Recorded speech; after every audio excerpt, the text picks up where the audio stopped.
अभी हम बात करेंगे इस वीडियो में आपकी नेक्स्ट टॉपिक फर्स्ट एड के बारे में। फर्स्ट एड, फर्स्ट मीन्स पहली, एड मीन्स सहायता। जब भी पर्सन जख्मी हो जाता है तो उसको पहली सहायता देनी। जैसे हमारे घर में कोई बीमार हो जाता है तो हम उसे हम पहले कोई ना कोई मेडिसिन देते हैं जब तक हम हॉस्पिटल तक पहुंचते हैं, उसे हम बोलते हैं first add. When a person gets injured or suddenly falls sick, he needs an immediate help.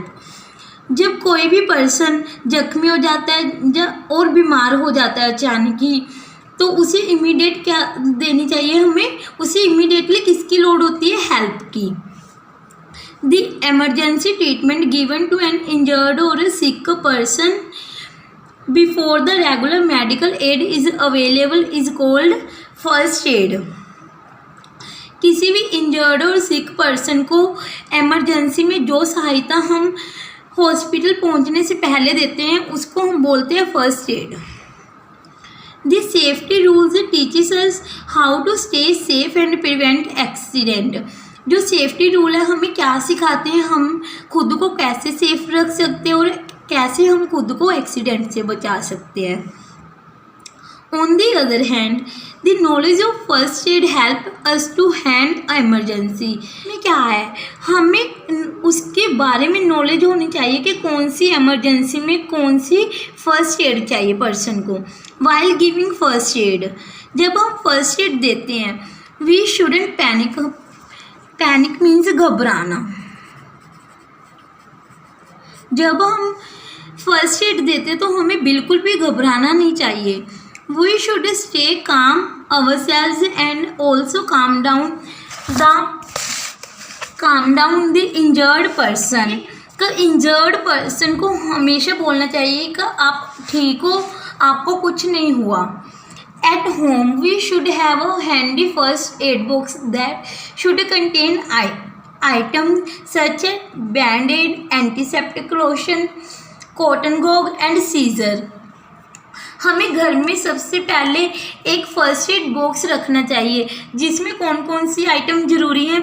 Band-add, antiseptic lotion, cotton Gogh and seizure. Cotton Gogh का क्या मतलब है? जालीदार पट्टी।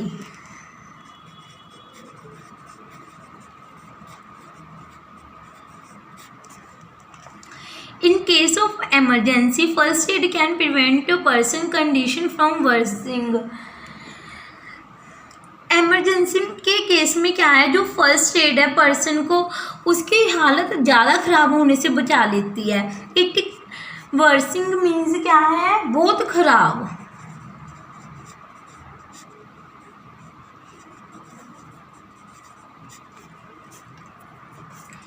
It can even save a person's life, और उस person की ज़िंदगी को बचा सकती है। Each emergency require a different first aid treatment. हर एक एमरजेंसी का अलग अलग फर्स्ट एड होती है। जैसे आपको फीवर होता है तो हम उसके लिए अलग मेडिसिन यूज़ करते हो घर पे, जैसे आपके डोलो क्रोसिन वगैरह देते हो। अगर आपका हेडेक होता है उसके लिए आप अलग मेडिसिन लेते हो। तो जो भी हमें अलग अलग एमरजेंसीज होती हैं उसके लिए अलग अलग ही फर्स्ट एड प्रोवाइड की जाए। Let us look at the first aid given in some common emergencies. अभी हम देखते हैं minor burns. Minor burns means थोड़ा सा जलना। Burns may be caused from hot object, hot water and fire. बर्न्स का कारण क्या है?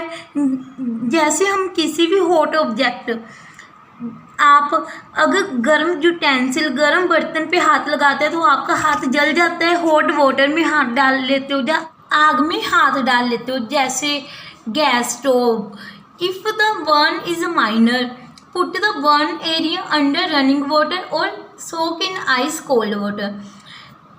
अगर आपका थोड़ा सा हाथ जल जाता है या कोई भी एरिया जल जाता है आपकी बॉडी का, तो उसको तुरंत ही आप वाटर के नीचे करो या उस पर आप आइस लगाओ, cold water. When the burning sensation has subsided, gently apply an antiseptic cream. अगर आपके सेंसेशन बहुत कम है, सबसाइडेड मीन्स कम होना,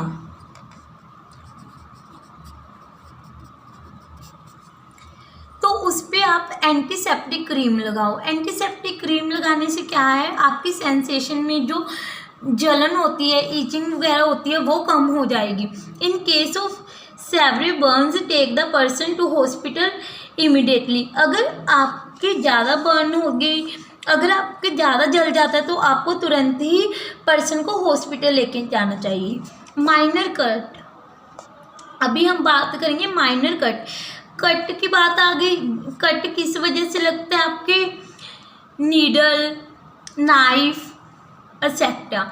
वॉश द कट और bound with the clean water and apply an antiseptic lotion over it.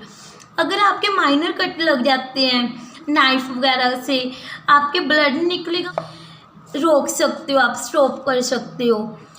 अपने उस minor जहाँ पे कट लगा उसको वॉश करो अच्छी तरह से और उस पर एंटीसेप्टिक लोशन लगाओ इफ़ नीडेड। अगर नीड है तो ज़्यादा कट लगे तो वहाँ पे आप यूज़ करते हो बैंडेड। इंसेक्ट बाइट और स्टिंग, स्टिंग मीन्स डंक।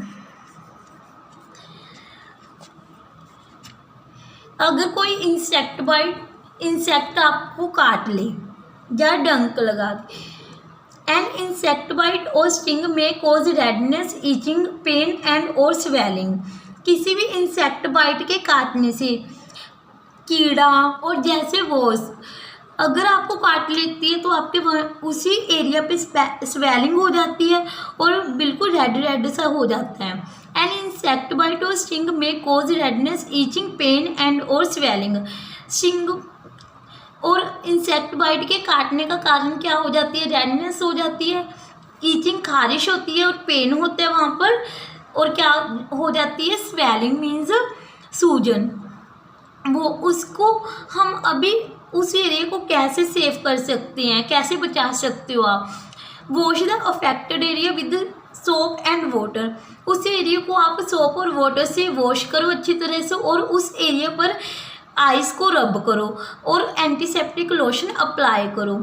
Insect stinger is visible, take the help of an elder to get it removed. अगर आपको उसका कोई भी कांटा दिखाई दे रहा है तो अपने एल्डर से आप वो निकलवा सकते हो तुरंत ही।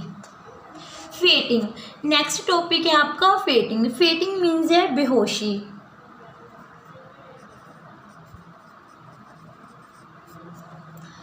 फेटिंग may occur due to reduce blood supply to the brain. Fainting का कारण क्या है, ये क्यों होती है, जब इसके कारण होता क्या है, जो हमारे ब्लड सप्लाई है ब्रेन की वो रुक जाती है।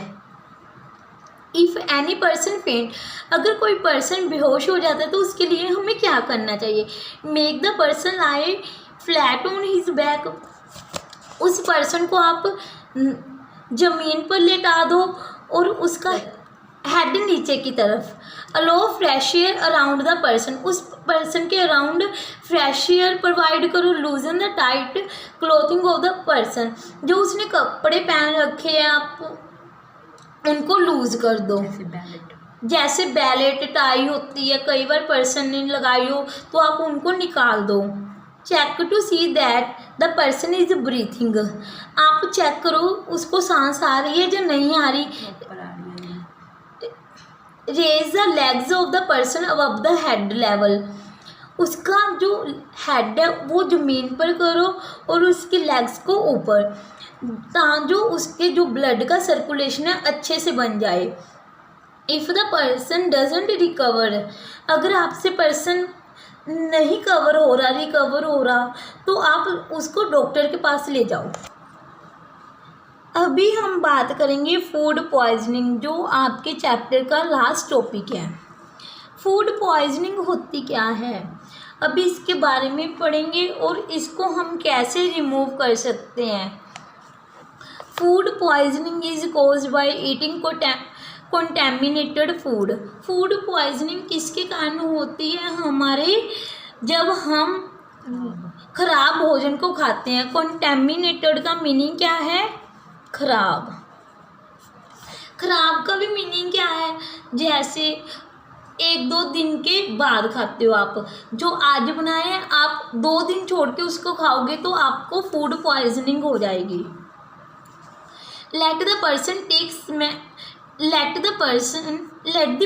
Take small sips of water. तो फूड पॉइजनिंग से बचने के लिए पर्सन को वाटर लेते जाना चाहिए, small sips of water.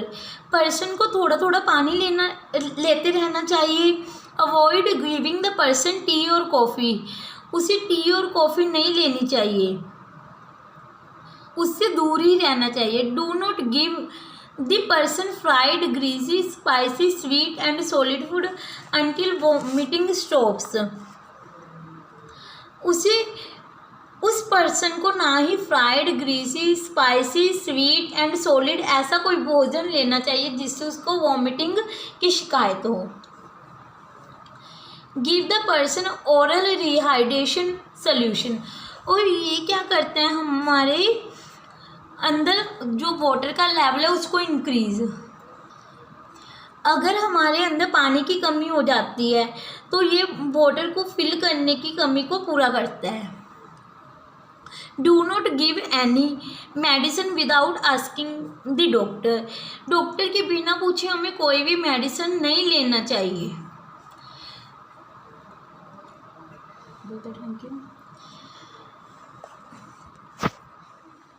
Thank you student.